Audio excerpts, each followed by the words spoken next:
Good morning mga paragmanok. Happy New Year sa inyong lahat. Sana maganda yung pagsalubong nyo sa bagong taon ngayong 2024. So January na mga paragmanok, January 1. So update ko kayo ngayon dahil bagong taon, update ko kayo sa aking mga alagang manok. So pasensya na dahil ngayon lang ako nakapag-upload, dahilan po is palagi tayong busy. Madami po yung mga ginagawa ko. Dahilan po na mag-isa lang ako na nag-aalaga ng aking mga manok at syempre yung mga gawain din, yung trabaho. So hindi tayo makapag-focus sa ating mga manok, lalong-lalo na sa mga updates, sa mga alam nyo na yung mga ginagawa ko dito. So pasensya na dahil ngayon lang ulit ako nakapag-upload. So dahil bagong taon na, so ngayon po yung simula ng update ko sa aking mga alagang manok para alam nyo yung mga ginagawa ko dito sa aking mga alagang manok. So tapos na po ako magpakain. So ang gagawin ko po is magpapainom na ako sa kanila. At syempre update na din sa aking mga alagang manok kung ano na yung mga nandito, yung mga bago. So update ko kayo mga paragmanok at para makita nyo kung ano na yung sitwasyon sa aking mga alagang manok. Umpisa natin dito mga paragmanok. So ayan, Melsim Black Cross yan sa Maclean. So ito naman yung Kanawayon, yung dati pa to. Ako nakapag-upload ng video. So dahil po nabibisi. So yan, Kanawayon. So pasensya na din mga paragmanok. Maputi kasi dito sa anukan ko. Kasi po yung last October, last October ba yun? First week ngayong December, November, bumaha dito mga paragmanok. So ganyan yung nangyari dito sa manukan. Namatay yung ibang mga damo. At syempre palagi ding umuulan. So yan, medyo maputik. So nandito yung white jacket, nandito pa rin siya. Medyo man-hater ito. Man-hater white jacket. Medyo siya, madumi. Ito yung mga bagong sibol. 7 months old white hatch. Bali yung tatay niya is yung Balbas. Kung naalala nyo, si Balbas white muff. Ito naman Bisaya na manok. Binili ko yan 4 months old pa lang. Nagustuhan ko dyan mga paragmanok is doble po yung kanyang pakpak. Tapos yung linyada niyan is talagang magagaling, winning line. Yan. Pangit lang yung mukha pero magaling yan mga paragmanok. So, ito naman white choco. So kaya nagkaganyan yung mukha niya kasi yung isa kong manok nakawala. Tapos yun, nag-away sila, buti na lang naagapan. Ayan, medyo mailap lang. So ito din gray, sweeter gray.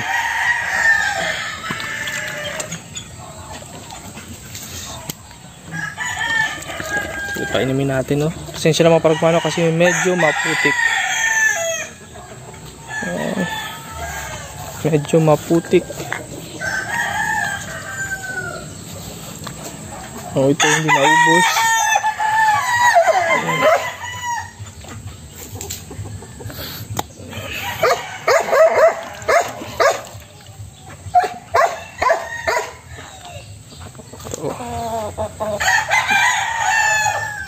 Gray muff. Pero yung nanay niya is sweater.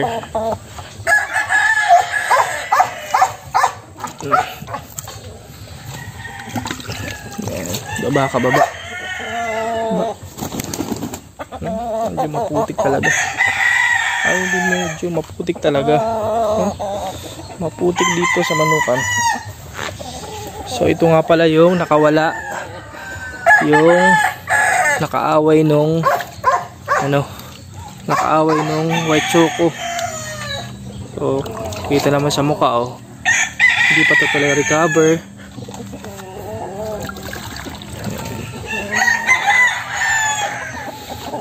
So ito din,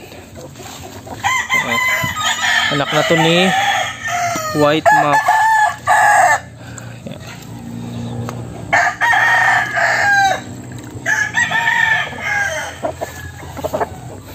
So ito naman, yung nanay nito is pure white hatch, pero yung tatay niya is bulik. Kung naalala nyo yung Peruvian, 1/2 ano ba? Junjun Arayata bloodline, tapos 1/2 Ragamak Game Farm. So 8 months old. Ito naman, oh, golden gray. Ayan.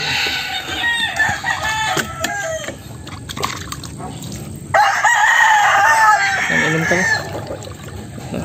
Oh, putik dito mga paragmanok. So ito din, oh, anak ko ni Kanawayon, yung kanina. Kanawayon, parehas na parehas yung balahibo, pero yung height niya, yung laki is medium size. So ito naman yung kapatid ni white muff, pero hatch na to kasi black yung kanyang paa. So ito din, pasensya na sa kulay ng kasi medyo matagal na hindi pa nakakapagpaligo ako ng aking mga alagang manok. So yeah, white hatch, pure white hatch na mga paragmanok.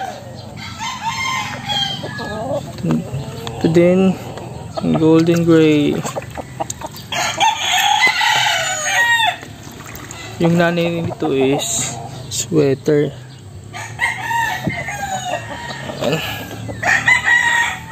So ito naman yung nabili ko na Kanawayon hatch. So 4 months pa lang, binili ko na yan sa Bye Bye Leyte. Ang galing kay Boss GR Montes. So doon po ako kumukuha ng mga materyales ko dahil magagaling po yung kanyang mga alagang manok at magaganda yung kanyang materyales, pure. So dito din, so 1/8 Peruvian bloodline na to mga paragmanok. So nandito na yung white muff. Ayan, napakagwapo, Santa Claus. White muff, napakagwapo pa rin. Mas gwapo pa siya sa kanyang mga anak. So andyan din yung iba. Ayan. Actually mga paragmanok, nag-umpisa na ako sa pag-breed ng aking mga alagang manok para pagdating ng tagtuyot is meron na tayong mga sisiw, healthy sisiw. Ayan. Para pag gumanda na yung panahon, may mga sisiw na tayo. So nandito din yung iba. Ayan.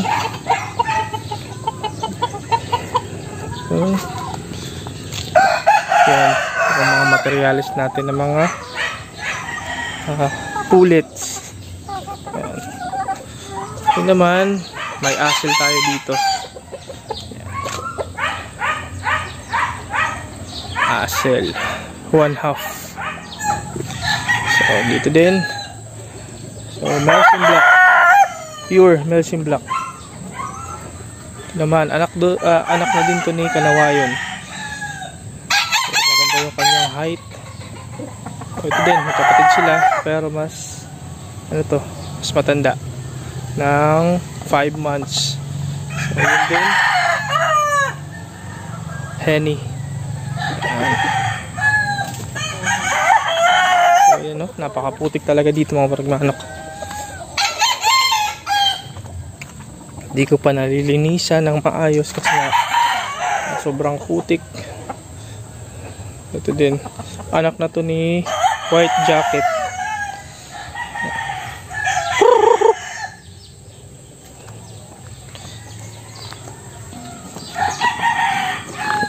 Tayo. Yung Henny. So ito din, White Hatch. Ito yung brood hen.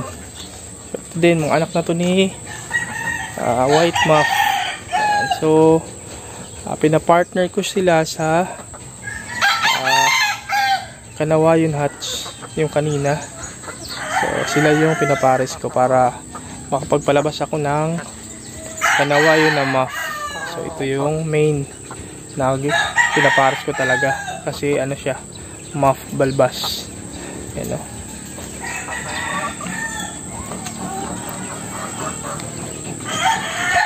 So ayun,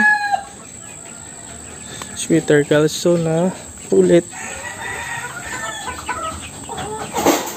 So ito yung pumpkin sweater. Pumpkin sweater. Dito yung iba kong manok. Ayan. Sila. Ito din, yung White Hatch. Dito ko sila nilagay kasi wala na akong malagyan. Tapos maputik pa. So nandito yung aking battery cage. So, yan yung mga pullets ko dito. Mga inahin. Magagamitin natin sa breeding season. Ito din mga paragmanok. Ayan. Ayan. Diyan sila sa loob. Ito din, anak din to ni White Jacket.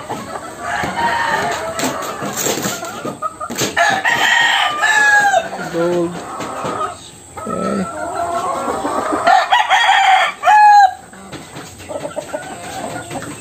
Ayan mga paragmanok, aking battery cage. So actually gagawa pa ako ng isa pa na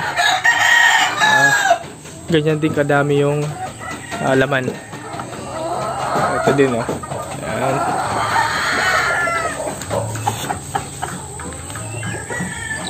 So puntahan pa natin yung iba. So ito pa mga paragmanok, White Hatch. Ito sa loob. White Hatch.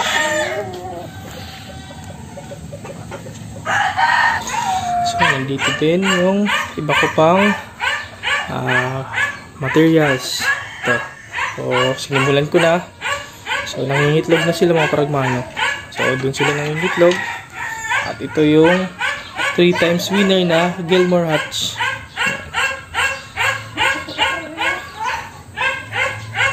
Ayan sila mga paragmanok.